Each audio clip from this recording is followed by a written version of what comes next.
could you give us a brief summary about this engagement? What sort of business is the client involved in, and what were some of their objectives for us to meet? So our client is based in South Africa.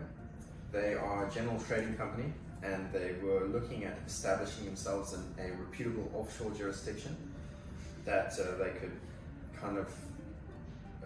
they could have an invoicing center that was detached from their South African company. So initially we were working towards a Mauritius entity for this client because they wanted Mauritius as it was close to South Africa. It had a number of tax treaties. But during the course of the engagement, it evolved and we steered them away from Mauritius for a couple of reasons, and we put them onto Singapore as an offshore Singapore company because it's a far more reputable jurisdiction, and the banking infrastructure, the banking that we can secure for them from a Singapore company would be far more beneficial for the client, and they were happy to move to Singapore. And what were the different ways Healy Consultants assisted our clients in registering in Singapore?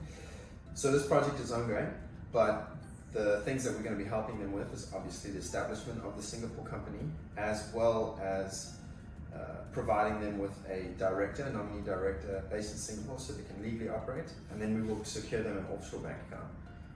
Have you faced any challenges so far in doing this transfer?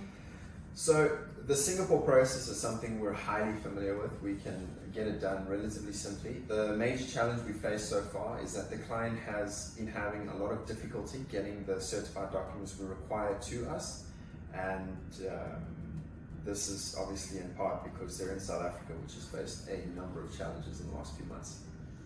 So do you have any key takeaways or highlights that stand out for this engagement?